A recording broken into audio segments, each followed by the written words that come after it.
Hey, my name is Lizzie Smiley, and I absolutely love helping people connect with their calling and all the tools they need to kick roadblocks and excuses right out the door so they can cultivate the life they dream about.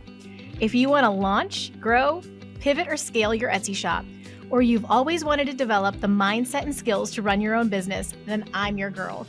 I've had that entrepreneurial spirit going strong since my very first lemonade stand, and now I'm a work-at-home mama with multiple online companies and a full-time Etsy shop, all while being present with my kids for the everyday chaos and most important milestones.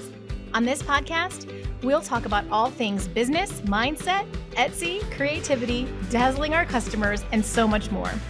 There's plenty of room at this table for you, so scooch on in and let's go. I'm holding nothing back. Welcome to How to Sell Your Stuff on Etsy. I'm so glad you're here. Well, hey, you guys. Welcome back to the show this week. I am excited to be here with another guest for you. And I am wondering if you have heard of him before.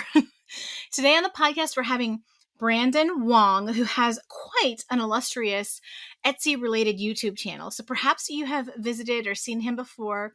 He is a delight. He is brilliant. So let me tell you a little bit about Brandon. He had a very high-paying job as a certified electrician in the construction industry. Those guys are very, very specialized and paid a ton. And he walked away, quit that job to become a full-time Etsy seller. So you've got to imagine what kind of success he was seeing and anticipated seeing on the Etsy platform to walk away from that kind of reliable income. Like, think about our boom right now. Like, those kinds of trades make a ton of money. He also traveled and backpacked around the world for 2 years, living off of Etsy passive income, which, holy cow, how many of us would love to plug into some of that?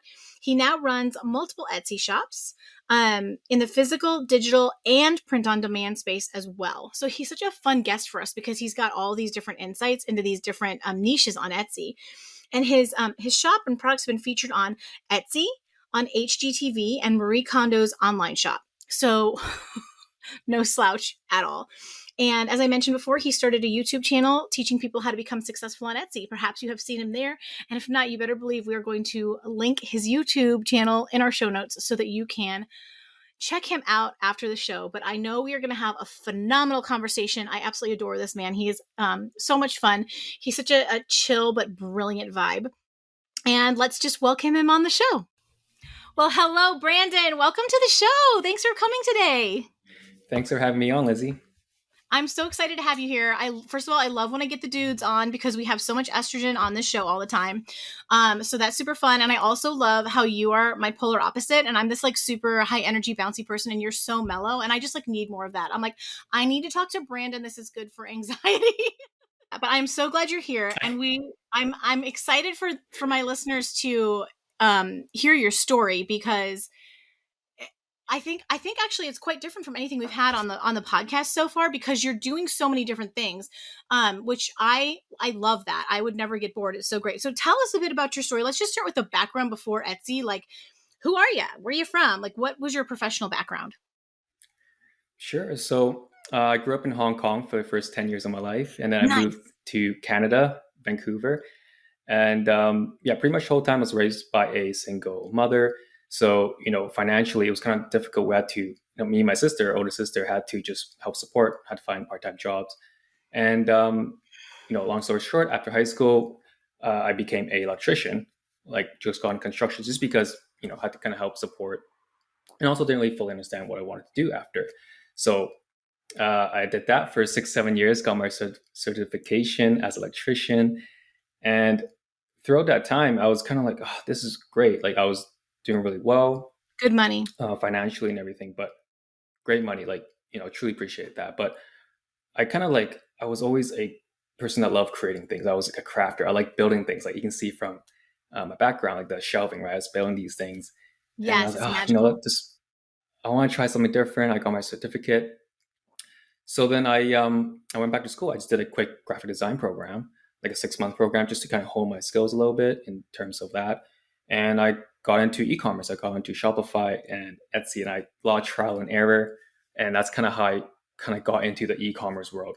First started as an artisan, as a creator, and then slowly learning the ropes on how to create an online business. and which kind of brought me to where I am now. I know it's very brief, but No, yeah. but I think it's awesome, and I love this. Like, your mom must be so proud. Is she really excited about what you're doing now? She is like, honestly, she's like, the person I look up to the most. She's Oh, been very supportive of everything I've been doing. When I told her, hey, I'm gonna quit electrical and just travel the world and do online things, like, perfect, go ahead, son. Like, I believe in you. And then so I, to this day, I'm truly grateful for everything she's done. that is absolutely precious, and I love that. And I do think we need to segue. This is not. I'm already doing it to you, Brandon. I warned you I was going to go off script, but can we talk about your travels a bit? Like, I mean, first of all, there's just this whole other side story of how on earth do you build enough passive income to be able to take 2 years off and just travel? But like, where did you go? Where were the coolest Sure. places you went? I can't wait. I'm so excited. Yeah. So, well, just how I got to that was, I went back to graphic design and I started my first digital product store on Etsy. And everything was passive, right? Everything was online. And I was still living in Vancouver at the time. And I was like, wait, Vancouver is actually really, costly, very expensive to live in. Wow. And I did some math and I realized if I moved to, Asia somewhere, South America, is actually cost of living is a lot cheaper because everything's digital anyway. So that's when I decided to just, sell everything, packed up and moved away. So I went to, Thailand, Vietnam, went to Singapore, Malaysia, lived in Bali for a couple months. And I did, yeah, it was in Asia for a year and a half, and then I went to South America, went to Chile, Colombia, Argentina, Wow. Peru, and these different places for a while. That is completely amazing. Do you still keep up with, like, did you travel with anyone or were you totally on your own? I was like friends would kind of visit me here and there, but most of the time I Okay. was by myself. Okay, so Yeah. you have like contacts now all over the world, right? You've got like friends and people that you've had amazing experiences with everywhere. That's crazy. Yeah, it was really cool. I definitely have people I can reach out to right away and be like, "Hey, come on down, Brandon. We got a place for you." And yeah, it was such a great experience overall. And like I said, the cost of living was actually cheaper for me to do that than to live in Vancouver. But after a while, after 2 years, like, what, I'm getting older now. I want to be with family more. I kind of value those things more. So I kind of came back to Vancouver and kind of settled here now.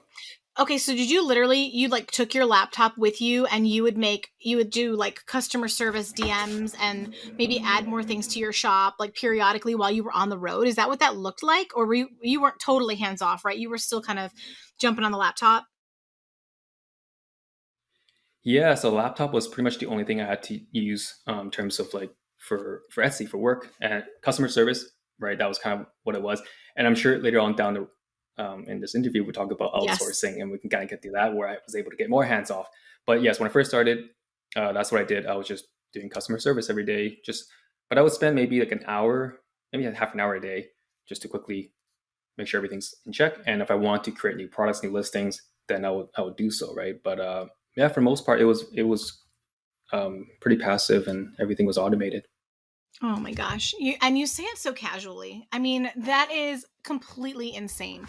Okay, so let's like really dive into your Etsy story. It sounds like your digital shop came first. But tell us more about your actual Etsy story and what that's looked like and what you've Sure. sold and however you want to dive into that. I mean, there's so many different directions you could go. So please take it. Okay, so the Etsy store actually did start before the printable Okay. or the digital product store. So it was like 10, 15 years ago when I mentioned I was an electrician. At night after I was done work, I would kind of read books about e-commerce, doing all these things, and figure out what does it mean to have like our 4 hour work week. Let's say, great book by the way, 4 hour work week by Tim Yes. Ferriss, or something like that, which kind of got me started. Like the idea of like having something more than just a normal job. But yeah, so I was dabbling into all these different things, and it started with doing physical products Okay. because like I mentioned, I was a woodworker, right? So I was doing all kinds of things. Like I was doing laser cut wall art, right? I bought like a 3D laser machine and printing out like skylines and different cool like wall art things. And I did like wood necklaces. I did yeah, just like jewelry, like beaded bracelets. I did like um, yeah, just cake toppers. I was doing wedding cake toppers. So I started all these different shops, But the thing was, none of them really took off because, Okay. now looking back at it, I learned that I was just a creator. I like crafting things, but in order to actually create a successful shop or e-commerce, you need to be knowledgeable about business, right? That's a whole nother side of things. And I always talk about people are they're in the business of art, but there's also an art in business, right? Meaning you need to understand the other side of things to actually be able to make money and transacting these kind of things, right? It's a transaction if you're selling things online. So, that kind of something that I like to, you know, show people how to captivate that part and to kind of learn those skills, not just being an artisan. But yeah, this is me rambling on about that. No, I think But that's yeah, really so that's important, kind of when I right? started Yeah. doing. I think that's so important because we all start with like, I'm going to make this Yeah, thing. It's going to be great, but there's this whole other skill set you need. So I'm really glad you said that. But please, yeah. yeah. So for example, my first one was like a 3D laser cut wall art. I was like, oh, this is such a cool product. No one has this in the market, right? I spent like hours, like months doing creating this catalog of different products. I put it up online on Etsy, and just crickets. Like, what's going on? And then I was like, okay, like why is no one interested in this? I really like this. This is cool. But now looking back at it, I realized, my price point was something I just made up. I didn't look at competitions, Okay. keywords. I didn't really think about that. So all these different things, imagery, right? Like, at that time it was just not great. So I learned a lot through the whole process, and then got to the point where when I did the digital product shop, that's when I was able to learn my mistakes and learn through them. And each shop got better and better to the point where I'm able to create shops now where, for the most part, they do become pretty successful just because I've made all my mistakes in the past already, and I'm getting better and better at it. I think that's, Um, and I don't know, I'd really like to know how someone listening feels who is just getting started or hasn't started yet, if it feels intimidating to them, to me, but to them. But to me, I always felt so free knowing that I could fail and learn as I go. You know what I'm saying? That it wasn't as deep as, I don't know, something maybe related to a full time career or something that's going to be so risky. Like literally, the stakes are pretty low. So, like, you can get in there and make lots of mistakes, but you can keep analyzing it and you can keep doing your research and you can keep digging into Etsy and you can figure out why things don't sell or, how to make better images. And for me, it was totally like that. It was so slow in the beginning, and then I started figuring out how to, just like you, how to critically, in a good way, like, look at my work, look at my shop, and figure out what's, is it the pricing, is it the keywords, is it the photos, is it, I think it's so, I'm hoping that it feels really empowering to our listeners that you can get to, like, for example, your level, and you can start by making a ton of mistakes and doing it all wrong. exactly. No, I totally agree with you. And and just thinking about the process and not being like, what, I'm going to have crazy success for my first job. Like, learning and Right. failing is part of the process. Like, it's going to happen, and you can see all these people having great success on e-commerce or Etsy specifically, but they didn't start right like that, right? They definitely had a past where they had their trial and error, like you mentioned earlier. Like, it's just part of the process. And if you just kind of have that mindset, knowing that, things are going to go wrong, I'm going to learn, but that's part of the journey, then I think it's a great way to approach it. Absolutely. I think so too. And you, you can learn a lot by listening to others' mistakes, but you also, it, I especially had this, and this is a great segue because I want to move into talking about visuals, which is such a huge strength of yours. But like, I used to think that my first images were so great because I worked really hard on them and I had done social media graphics before and I knew, but there was so much for me to learn about photography and Etsy. And I remember, so I mean, we can learn a lot from each other, like just by hearing what mistakes we made, but there's also just this piece where you have to get in there and get your hands dirty and figure out what works for you. So, but let's talk about that because I think that, your eye for strong visuals in e-commerce is probably like one of the most important skills that you've honed. Can you tell us about that? Like, what that journey was like and how you strengthened that particular skill set? Because it wasn't just born Sure. into you, Yeah. right? Or was it natural? You know what I mean? No. Like you're shaking your head no. Same. I'm not at No, all. definitely Nor not. will And I. it's funny because, like, I kind of have like a folder where I save all like the product images I've done in the past since day one. And Yes. every time I created those at that time, I was always like, this is great. I love this. Yes. And as years progress, I look back, I'm like, oh my God. And even now, if I can look at the ones I have now, if I look like couple years from now, I hope that I look back to the ones I have right now and realize, damn, this is not great. Just so I know I'm constantly improving. Yes. But yeah, it's I think just trial and error. Like I just kept seeing what's working and just always have an open mind when I'm looking at different catalogs or different brands, how they're doing these things. But you're like, oh, okay, cool. They're doing these kind of shots. They're doing close up shots.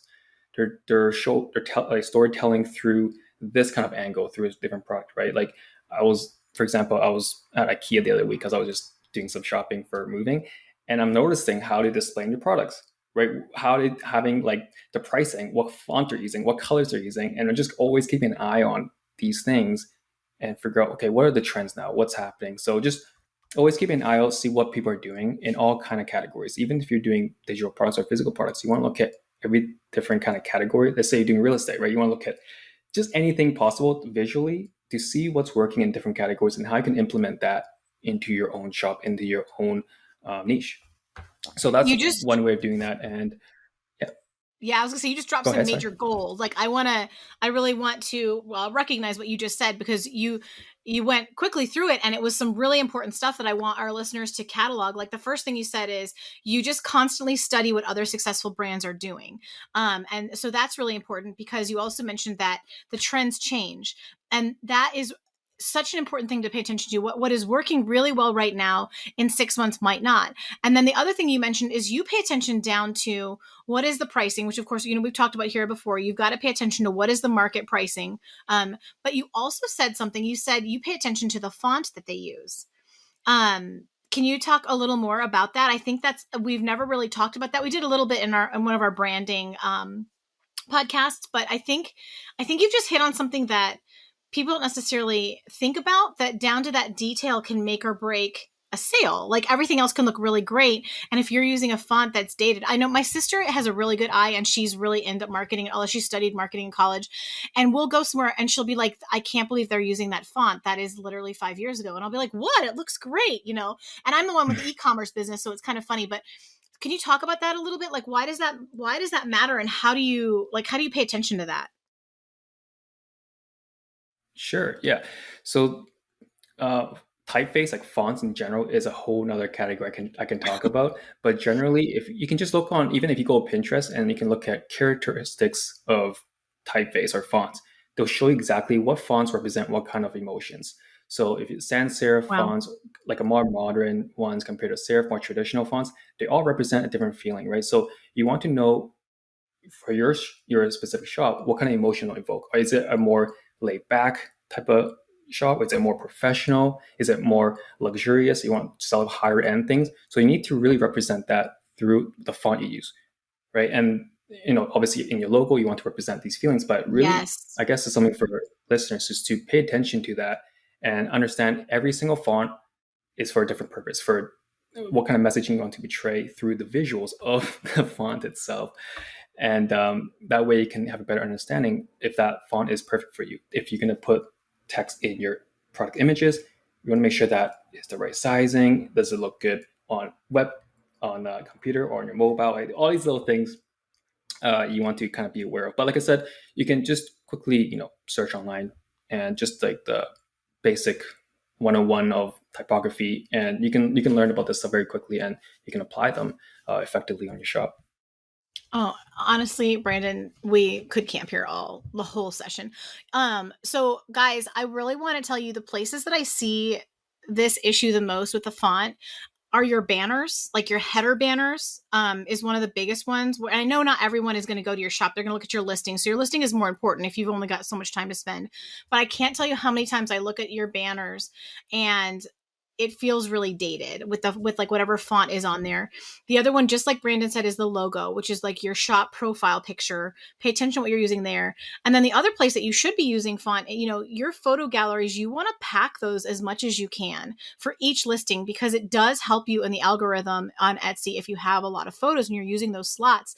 And one of the ways that I did that was I would create instructional graphics to go with, whether it was about dimensions or it was about shipping or it was a digital, whatever it is, whatever you need to convey as an FAQ to your shoppers, you want them on there. And to Brandon's brilliant point, which I have never told you guys before, you need to pay attention to the font you're choosing on those graphics within your within your listing photos. So, but I did not know, what I have not looked up before, Brandon, is what emotions and feelings go along with the font. I was always going with like, what's my gut? Like, what's my vibe? You know, what is it? How does it vibe to me? But I think it's even better if you can get more scientific like you have and go do that research, like go look it up on Pinterest or Google or wherever.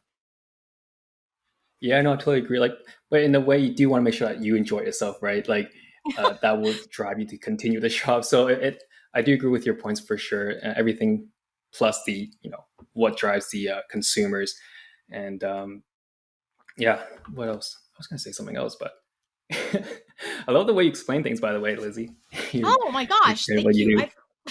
You're the YouTuber, dude. I don't know. I just like always think, I always try to think back of those early days and those like aha moments. Like I cannot tell you, Brandon, how much it changed my life when I figured out I don't have to, because my previous shop, I am now pregnant. So I don't currently have an active shop because my shop was making signs and, I think this the first. No, this isn't the first time I'm mentioning I'm pregnant, but it's very early. I kept it secret for a long time. But everyone's like, "Why isn't your shop open?" I'm like, literally, I'm going to kill this baby if I'm inhaling all the stains and paints and like sawdust that I worked with on a daily basis. It was also very grueling on my hands. But the point is, I was making this handmade product, and I thought at the beginning I needed to make one for every single photo, for every single listing. And before I even could test and see if the phrase on my sign was going to sell, I had to paint. And when I figured out I could create a mock-up, I could have standard sizes, I could create blanks, and I could do it all digitally, and I could sell the product before I even painted it for the first time, because I knew with my industrial pencil stencil cutter I could make like the perfect, I could recreate whatever I showed digitally. That changed everything for me, because then I could test hundreds, thousands of listings and phrases without having to actually make it. So these little things, like your insight about the fonts, your insight about the pricing, these little details that you can pay attention to, I think that's so helpful, because those were the moments that changed everything for me in the beginning. That's that's great. The just utilizing like digital things and creating things before you create the products is something I wish I learned when I when I first started. Instead of investing all this time into creating products and then listing it, realizing that that is something that people might not like. Something I just want to touch note on about the fonts. Yes. Something I just thought about is I get a lot of people. Let's say if you're in the digital planners or the digital wall art category, if or any kind of product where you're selling font, like having a font or a text in your products, or if you're doing like budget planners, right? Anything that has fonts or text, you want to make sure that you're using a font that has been proven that it works. So meaning, Wow. like if you're doing something that's really crazy for your titles and your display fonts, you gotta keep in mind that first of all, the customer has to like that font, right? They have to hit that mark. Secondly, they have to hit the design, the layouts. Thirdly, they have to hit the colors. So they have to like all these different elements in order to go through that purchase journey, right? To buying your product. So I tell a lot of people you want to make sure that you're finding things that are have been proven that works, and you can always remix it to make it better. But you don't really want to just really go crazy with every single category, because they're gonna have to hit every single one of those marks: the layouts, the fonts, the colors, right? The way you represent in mockups in order to make that purchase, if that makes sense. That does. And I that's a whole different amazing point of when you have to actually include fonts in in the product, the end product that the customer is going to get. That's totally different from just your marketing pieces. Like that's even more critical. So I think that was really, really, really helpful. Thank you. And actually, you've kind of touched on this a bit, but I bet you could elaborate. I wanted to ask you, what are some of the tips for beginners, like really people just getting started, that can help our listeners start to identify really good visuals on Etsy and begin to self critique and make their shop stronger? Like, can you maybe give them some tips on how to go, how to do some of that research and figure that out? Yeah. So the first one I would say is just start looking at the best sellers, their best competitions. Look at how they're displaying their main image. That's the most important one. How they're The main image. showcasing Okay. it. Are they doing it? Yeah, the main thumbnail image on the search page. Is it a close up shot? Does it have text in it? Right. Analyze all these different things. What kind of shadows? How much shadow is in there? Right. And then you're going to look through your actual listing itself and see how that compares to yours, and try to be as unbiased as you can, obviously, and really Yeah. break it down.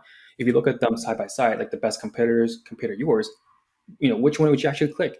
And something that I sometimes do when I'm starting a new shop is I would take a screenshot of uh, the search page of all the different competitors on Etsy, and I would put my image into one of the slots, and then I would ask friends and family, but hey, which one would you pick? Right? From Wow. all these 16 products on there, which one would you click on if you had to pick one? And I would, usually they might not click on mine at the first, but then I'll keep reiterating it, keep altering mine until I get to a point where they want to click mine before they click on every single one else's. That's when I know, okay, cool. Then I have an image that will probably work. So that's a really effective way to really improve on yours, and asking people the honest opinion on which one they pick, yours or competitors, without telling them which one's yours, right? And another one is just looking through your shop right now, like your actual main shop, and see if it looks like a search page or a shop page. Because there's a difference, right? Like sometimes I look at someone's shop when they're asking me to review the shop, and their shop just looks like a search page. Every background's different. There's different textures. Some are like taking photos from nighttime, somewhere in daytime. It just looks like a search page and not so much a shop page. So that's an important one, to make sure that you have a cohesive shop. Someone clicks into it, it just looks so much more professional, and honestly, it really does improve the conversion rate of your shop overall. I think those are awesome tips, and those are some next level, like to actually go ask people which one would you click on, and they're looking at 30 listings. Like, man, I mean, that you got some dedication to wait till they're picking yours. But I mean, yeah, that's the whole point. I think that's amazing. I always just go, I just go through the search results on Etsy, and no matter how many pages I had to figure out where mine was falling also. And then I'd be looking at it in the feed to say like, how does it jump out? How does it compare with the other ones that I'm seeing? But like, man, Brandon, you're like the samurai on this. All right. I'm sitting down.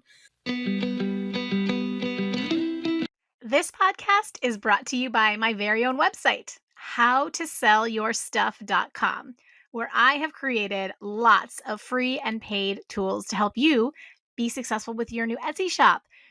As I've developed this business, I've really focused on thinking back to my early days of trying to figure Etsy out, and I brainstormed a list of the things that would have helped me make more sales earlier.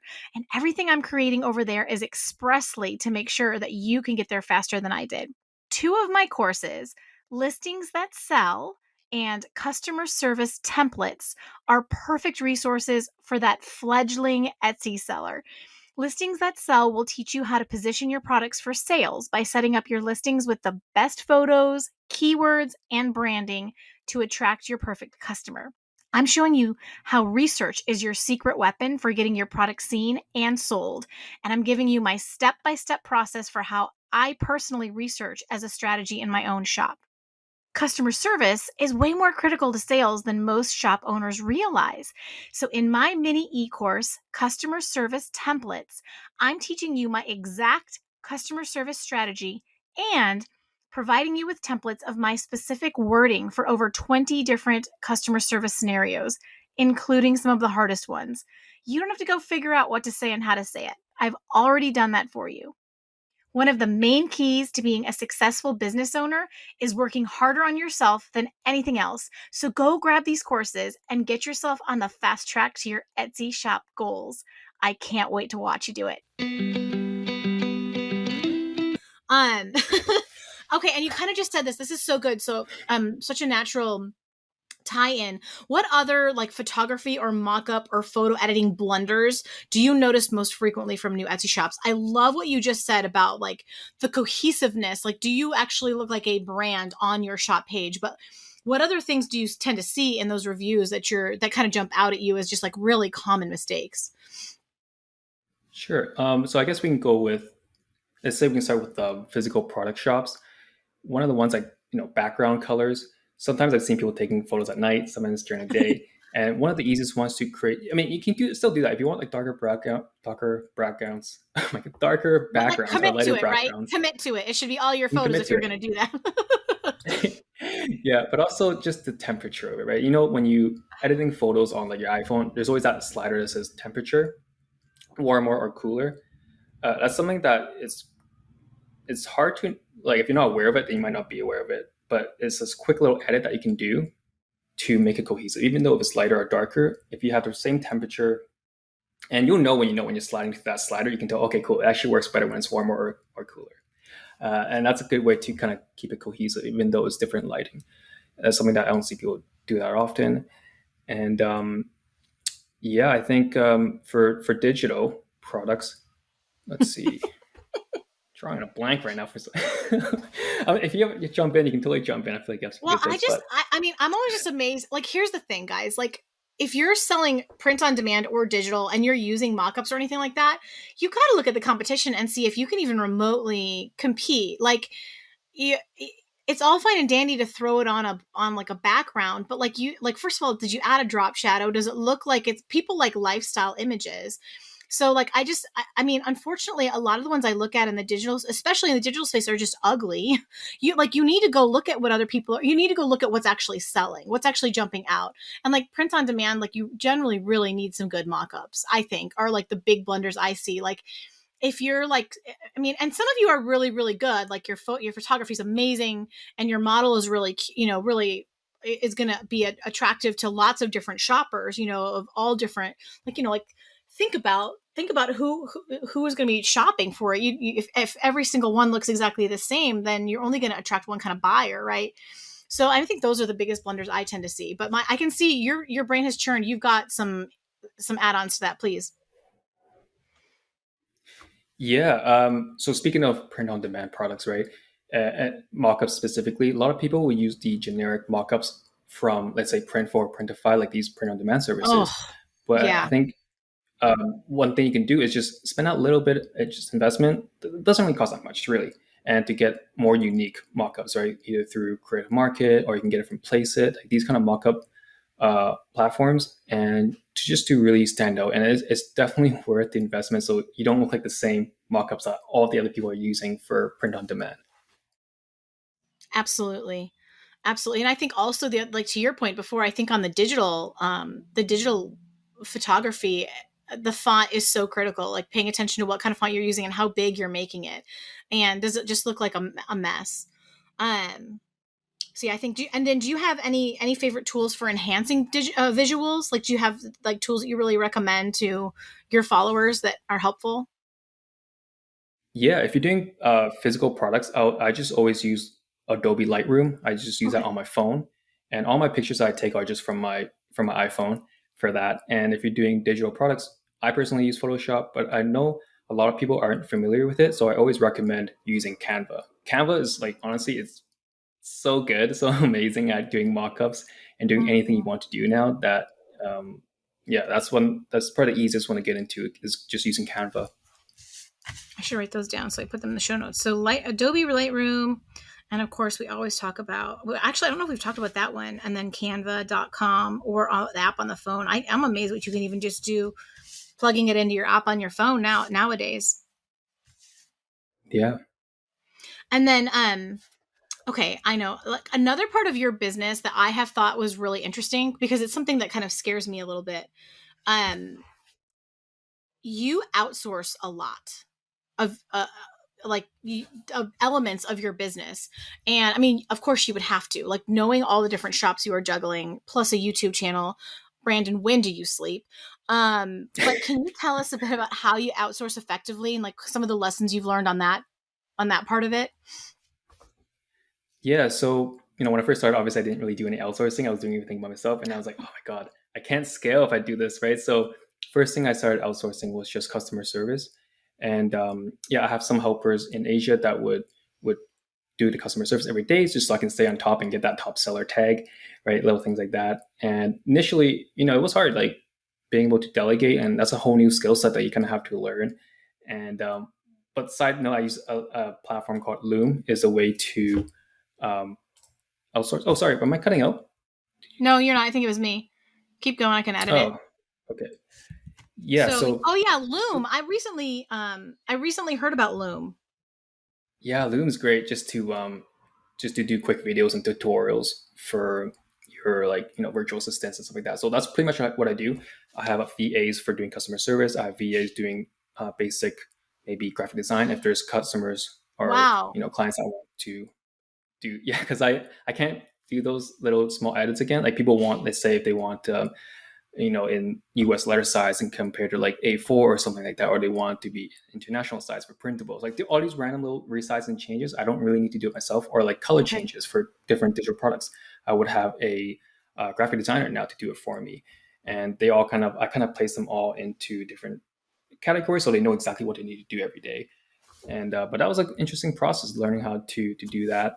It's a whole new skill set that you kind of have to just learn on the go, and it feels like it's draining more time from you initially to delegate and to teach people how to do it. But after the initial part, it's totally worth it. So I recommend to anyone that wants to scale their business, but obviously initially do it yourself first, because sometimes I don't know. I know a lot of shops people want to start outsourcing right away, and especially for customer service. And I don't think that's a great idea, just because a lot of times the best feedback and things are from customer service. So, for example, one of my shops, a customer was like, "Oh, hey, I really like this product, but do you have it in this version or something like that? Right? Do you have it in like color green?" And I was like, "Okay, I don't, but I guess I can create it for you. I can put it on the website." And after doing so, I created a new listing for like a green variation, and that became a top seller. And it's like these little things that you normally wouldn't do if you're having outsourced. They might not think that way. They might not be like, "Okay, cool, I'm just gonna do a quick change for you," and instead of creating a new product for it. So it's great feedback loop when you have people asking questions. And it's the best way, best opportunity to figure out, okay, what's my next product that I'm going to create, is through customers and the questions. So did you go ahead and create like templates of how they should respond, like what your response, how you would respond to like the most commonly asked questions, and then give that to them to use as like a base point? Yeah, I usually have a list of them, and even on Etsy, right? There's like the save replies thing, so kind of have some of those. But I Yes. also create a Google Docs where I show them. And at first, I would kind of let them watch me do them, and I would do the customer service first, and she just watches me, and I explain my reasoning why I answer it the way I answer it. And once a week, I'll create Loom videos and reviewing all the recent questions. And after like a week or two, they'll usually you kind of go over the most important ones. And then from there, if they have any questions, they can just message me, and I'll kind of teach them that way. And now it's to the point where they know enough where they can just kind of go off and sometimes give me suggestions. But hey, we should be doing this and this, and it's like perfect. I love it, and build up a Yes. good relationship through that. And I have one that started doing my other shops. Right, they're doing more than just customer service. They started doing more edits, maybe creating certain visuals, right? Certain things that they're slowly expanding, and they love it because they're really learning about the e-commerce world through just my initial virtual assistant role. Do you now outsource your physical products as well? Do people help you with that part as well, or are you how do you manage? I don't know how you do all this. I really don't. Oh yeah, so that's that's a different side of things from my physical product. We have a warehouse, and we hired like workers to fulfill it, to pack it, and everything. And initially, we just had like one person packing everything. Well, first of all, me and my business partner did do the initial packing and shipping, but then we hired like a manager, and then they hired like two other employees to run the warehouse itself, and that was pretty like efficient system. Is that what you're asking? Yeah, but that's amazing. So you also have employees. Like not only do you like outsource to other, for like customer service, but you have a warehouse with employees. Yeah, for my physical product shops. Yeah. Yeah, but earlier I mentioned the VAs. They were just for my digital shops where everything's virtual. But yes, for the physical, they are all housed in Vancouver, and the warehouse and everything. Oh my gosh. At what point did you have to so okay, did this at some point start though like in your living room? Yes, yeah, everything started in my living room, and we would just pack it here and slowly expand it to like a bigger garage, and then slowly moved into like a even bigger warehouse, and now it's to our own little yeah. It's kind of slowly Oh, grew from there, but yeah. So it's like it's interesting, from the physical product shops compared to my digital. There's definitely like differences between the two, but there's a lot of similarities on how you can learn from each other. And I was able to, people saying, "Oh, how are you juggling all these things? And isn't it weird, hard to like divert your attention to all these different streams?" like yes, in a way, but I also learn a lot from one where I can be more efficient in the other, and it just kind of so much synergy goes back to having different streams. And I'm sure you're aware of it too. Like Lizzie, I'm sure you do other things where you can learn from one another, and then just helps the overall as well. Well, I'm just really excited that you've reached the level of success that you have and you're still selling physical products. And I mean, I guess that would be, I do have like a couple other shorter questions to ask you, but I would really like to kind of end a bit on that note. Like, tell me about the value you see in still selling physical products. Now, obviously, you've gotten to a place where you can have help with that. You are not a slave to it, like my husband and I were, when we were in our busiest days. But can you talk to me about that, like the value of physical products on Etsy in this kind of age where everyone's trying to move digital and print on demand? Because I just have a place in my heart for it. You know what I mean? Like I'm still like Etsy is still a place you want to go to get something really unique and special and handmade and a physical product. Yeah, I think first of all, I think we just generally like creating things. We like having physical products, right? It brings us joy. Sometimes everything's so digital that it's hard to really connect with your products in a way, which is great. It's only benefits to digital, but something about physical, it's just nice to have and create these things.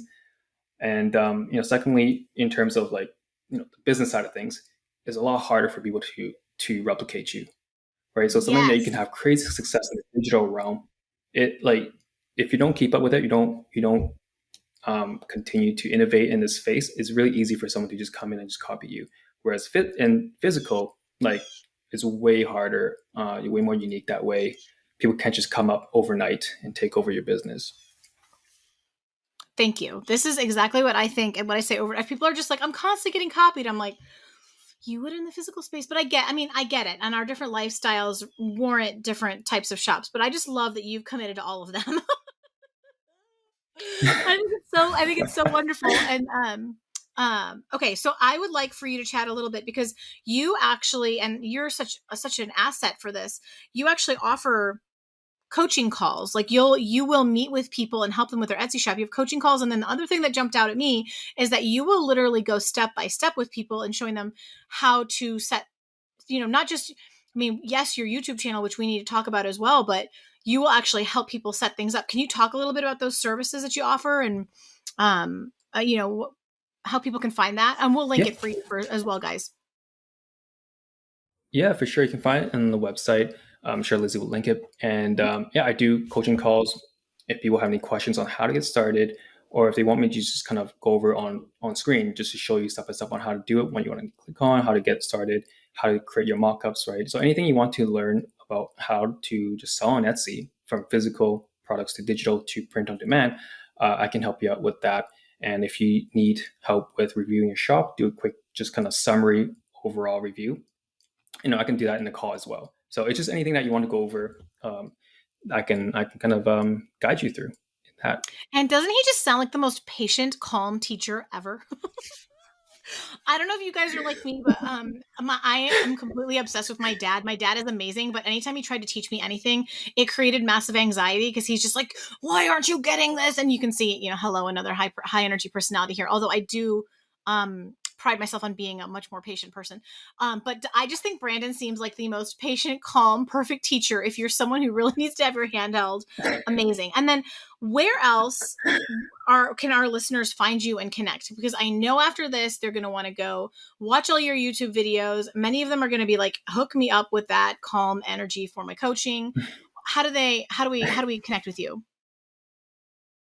Yeah, you can find me on YouTube or on TikTok. So those are the two platforms that I'm most active on. But just to recap on the last note, like the step by step teaching people, and I think I just know so many people who are amazing, like are amazing creators, right? So good at creating things, but they just don't have that technical side of things. So I just really want to help people who are in that space, and because I see so much potential in so many people, even in my own personal life, that I'm helping currently to bring their products and services online, and they just need a little bit of help in the technical side. So that's something that I love doing. And but yeah, you can find me on YouTube and TikTok mainly. We need you in the world, Brandon. Okay, and I know your YouTube is at Brandon Timothy, which of course I will link, but is that also your TikTok is at Brandon Timothy? TikTok is brandon.tw. Okay, It's a little confusing. I need Brandon.tw. to change that in the future, but I don't think yeah. so. I think that's memorable. I just wanted to make sure we had it because some people just want to hear it verbally. So all of Oh, this will right. be Gotcha. linked. I will link all the things. You know, I'm like the biggest show notes nerd, you guys. So don't worry about that. That'll all be there. But I mean, oh my, I wish I wish we could keep going, Brandon. I mean, there's just like the nuance that you drop with every sentence is amazing. And I know people have taken away so much from this. Thank you so much for joining me for this today. Yeah, thank you so much, Lizzie, for having me on. I really appreciate that. And obviously, I've definitely learned some stuff from you as well. And I've been listening to your podcast, which is amazing. So yeah, I appreciate everything. Well, thank you. That's very humbling. I'm such a big fan of like those of us in this space. Like rather than looking at each other as competition or like I need to stay away or I need to hide, I'm like, heck no, let's link arms and help each other. Like there's room at the table for all of us. So I love folks like you, and then you guys know like Anastasia's templates and Gold City Ventures and Jenny from the shop, all these people who are really wanting to like link arms together and like how can we help each other? I love that energy. And I hope you guys too. And Brandon is absolutely part of the party now. So expect to see and hear from him again. Go binge his YouTube channel. He is so helpful, so detailed. It's awesome. So I think this is just the beginning of a beautiful friendship, Brandon. I'm so grateful. Me too. Thank you for having me on, Lizzie. Anytime. It's my pleasure. You guys have an awesome week, and we'll see you in the next episode. And that's a wrap on this episode of How to Sell Your Stuff on Etsy. Thanks so much for hanging out with me today. If you're looking for more resources, head on over to howtosellyourstuff.com where you'll find podcast show notes, all the links from today's episode, the blog, courses, coaching, and more. If this episode was helpful to you, awesome. The greatest compliment I can receive from you is a rate, review, and subscribe on this podcast. Not only will it allow us to connect again on a future episode, it lets me know I'm providing you with value and helps other people find this content more easily. From the bottom of my heart, thank you for your support. Have a great day and see you next time.